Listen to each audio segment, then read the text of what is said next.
Hi, boys and girls. I hope you had a good morning and I hope you've been well behaved.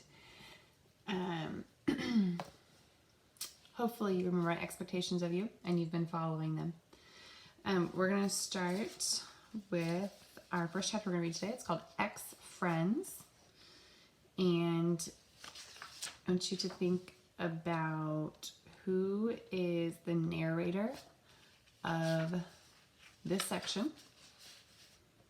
If you're thinking it's Jack Will, you are correct. Okay. The last time we read about the 4 things that Jack Will listed about Augie, and the last thing was he actually does want to be friends with Augie. It wasn't just because Mr. Tushman told him he had to be. So, ex-friends. Bleeding scream? What the heck? Summer Dawson has always been a bit out there, but this was too much. All I did was ask her why August was acting like he was mad at me or something. I figured she would know. And all she said was, bleeding scream? I don't even know what that means. It's so weird, because one day me and August were friends, and the next day, whoosh, he was hardly even talking to me. And I haven't the slightest idea why. When I said to him, hey, August, you mad at me or something? He shrugged and walked away. So I would take that as a definite yes. And since I know for a fact that I didn't do anything to him to be mad about, I figured Summer could tell me what's up.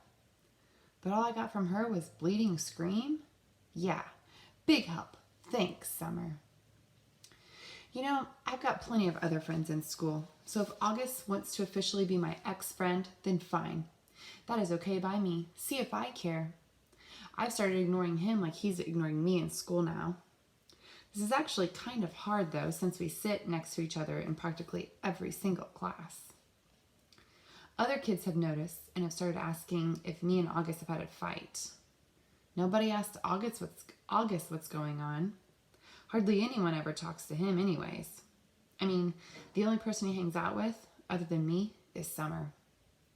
Sometimes he hangs out with Reed Kingsley a little bit, and the 2 Maxes got him playing Dungeons and Dragons a couple times at recess. Charlotte, for all her goody two-shoeing, doesn't ever do more than a nod hello when she's passing him in the hallway. And I don't know if everyone's still playing the Plague behind his back, because no one ever really told me about it directly. But my point is that it's not like he has a whole lot of other friends he could be hanging out with instead of me. So if he wants to be mean to me, he's the one who loses, not me. So this is how things are between us now. We only talk to each other about school stuff if we absolutely have to. Like, I'll say, oh, what did Mrs. Rubin say the homework was? And he'll answer. Or he'll be like, can I use your pencil sharpener? And I'll get my sharpener out of my pencil case for him. But as soon as the bell rings, we go our separate ways. Why this is good is because I get to hang out with a lot more other kids now.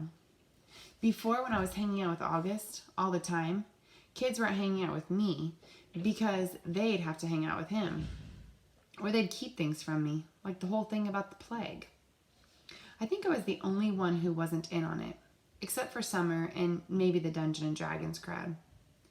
And the truth is, though nobody's that obvious about it, nobody wants to hang out with him. Everyone's way too hung up on being in the popular group. And he's just as far from the popular group as you can get. But now, I can hang out with anyone I want to. If I want to be in the popular group, I could totally be in the popular group. Why this is bad is because, well, A, I don't actually enjoy hanging out with the popular group. And B, I actually really liked hanging out with August. So, this is kind of messed up. And it's all August's fault. Okay, the next chapter is called Snow.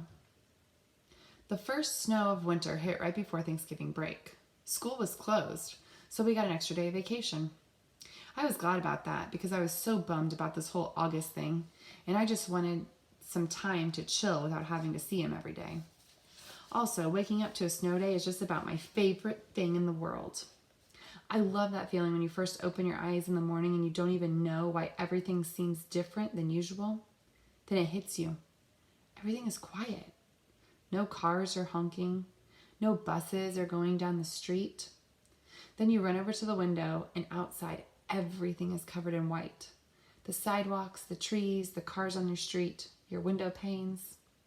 And when that happens on a school day and you find out your school is closed, well, I don't care how old I get, I'm always going to think that's the best feeling in the world.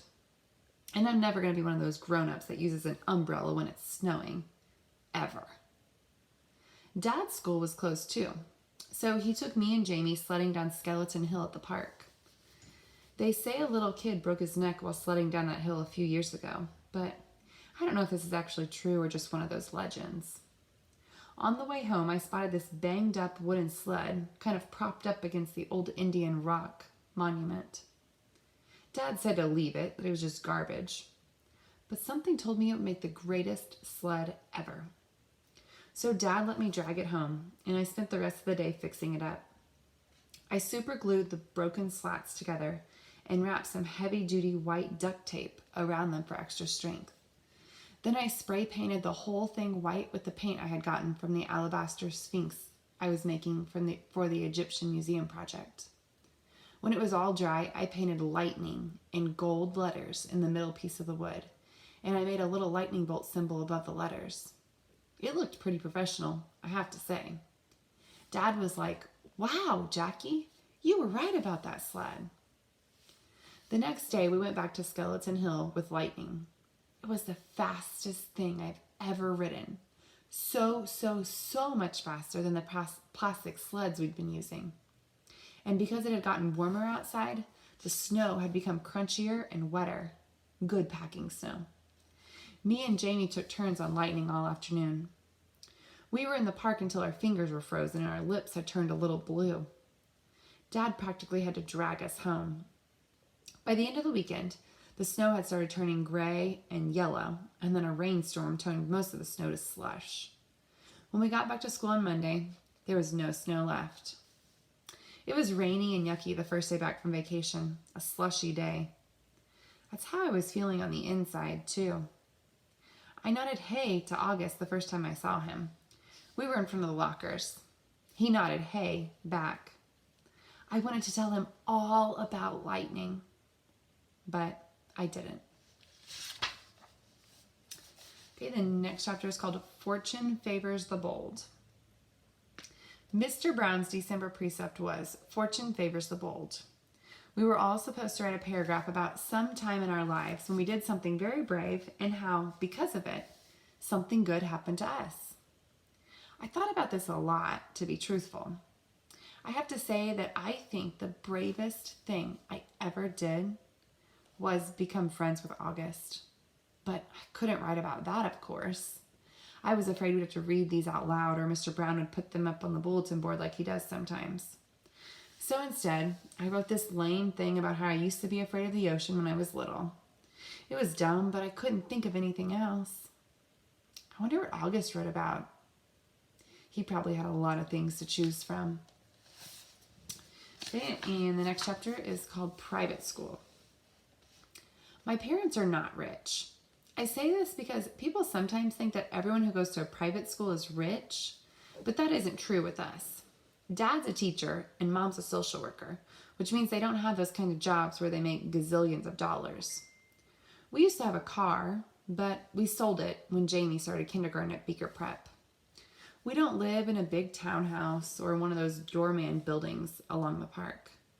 We live on the top floor of a 5-story walk-up we rent from an old lady named Donna Petra, all the way on the other side of Broadway.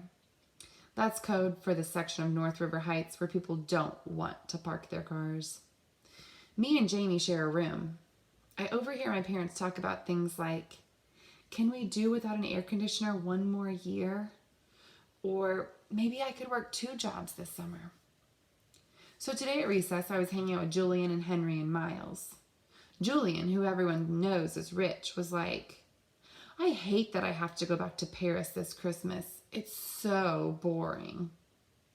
"Dude, but it's like Paris," I say. "Oh, believe me," he said, "it's so boring. My grandmother lives in this house in the middle of nowhere. It's like an hour away from Paris in this tiny, tiny, tiny village. I swear, nothing ever happens there. I mean, it's like, oh wow, there's another fly on the wall. Look, there's a new dog sleeping on the sidewalk. Yippee. I laughed. Sometimes Julian could be very funny. Though my parents are talking about throwing a big party this year instead of going to Paris. I hope they do. What are you doing over break? Asked Julian. Oh, just hanging out, I said. You're so lucky, he said. Well, I hope it snows again, I answered. I got this new sled that is so amazing. I was about to tell them about lightning, but Miles started talking first. Hey, I got a new sled too, Miles said. My dad got it from Hamacher Schlemmer. It's so state-of-the-art. How could a sled be state-of-the-art? Julian asked. It was like $800 or something, Miles said. Whoa. Hey, we should all go sledding and have a race on Skeleton Hill, I said. That hill is so lame, answered Julian. Are you kidding? I said. Some kid broke his neck there. That's why it's called Skeleton Hill. Julian narrowed his eyes and looked at me like I was the biggest moron in the world. It's called Skeleton Hill because it was an ancient Indian burial ground. Duh, he said. Anyways, it should be called Garbage Hill. It's so junky. Last time I was there, it was so gross, like with soda cans and broken bottles and stuff. He shook his head. Yeah, said Miles. I left my old sled there. It was the biggest pink of junk, and someone took it too. Well, maybe a hobo wanted to go sledding, laughed Julian. Where'd you leave it? I asked Miles. I want you to think, why is Jack Will asking where he left the sled? Okay, I'm going to keep reading. By that big rock at the bottom of the hill, and I went back the next day and it was gone. I couldn't believe someone actually took that piece of junk. Well, here's what we can do, said Julian. Next time it snows, my dad can drive us all the way up to this golf course in Westchester that makes Skeleton Hill look like nothing. Hey, Jack, where are you going? I had started to walk away.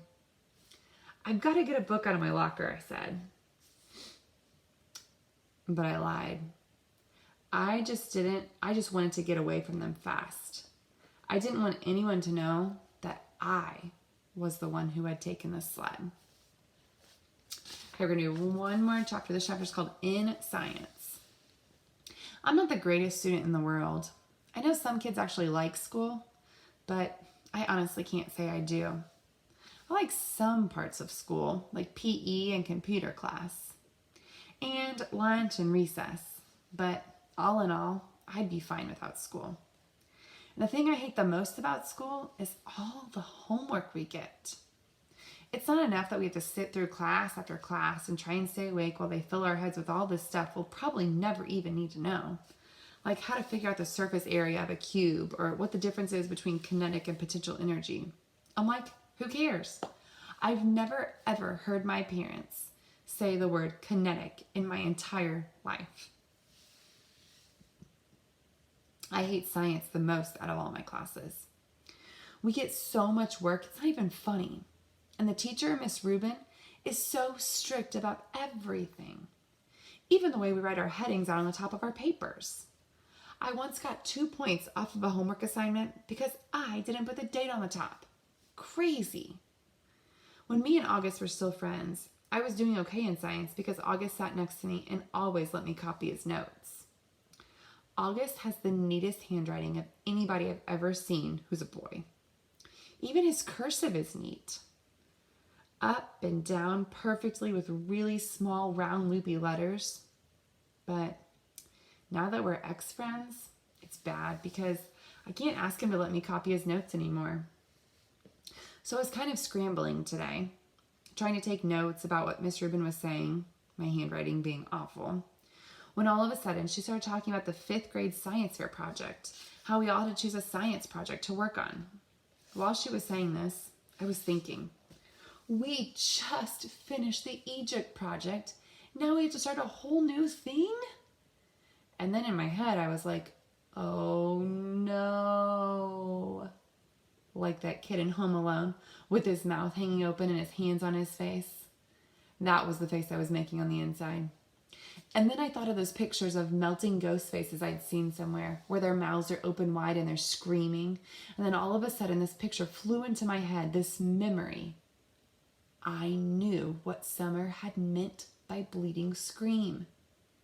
It's so weird how it all just came to me in this flash. Someone in homeroom had dressed up like the bleeding scream costume on Halloween. I remember seeing him a few desks away from me. And then I remember not seeing him again. Oh man, that was August. All of this hit me in science class while the teacher was talking. Oh man, I thought again. I'd been talking to Julian about August. Oh man, now I understood. I was so mean. I don't even know why. I'm not even sure what I said, but I know it was bad. It was only a minute or two. It's just that I knew Julian and everybody thought I was so weird for hanging out with August all the time. And I felt so stupid. And I don't know why I said that stuff. I was just going along. Oh, I'm so stupid. Oh my gosh. He was supposed to come as Boba Fett. I would never have said that stuff in front of Boba Fett.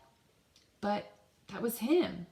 That bleeding scream sitting at the desk looking over at us. That was Augie. The long white mask with the fake squirting blood, the mouth open wide, like the ghoul was crying. That was him. I felt like I was going to puke. Okay, I'm going to stop reading there. I hope you guys all have a great afternoon, and I expect a wonderful report when I come back to school, and I will see you all on Wednesday. Bye.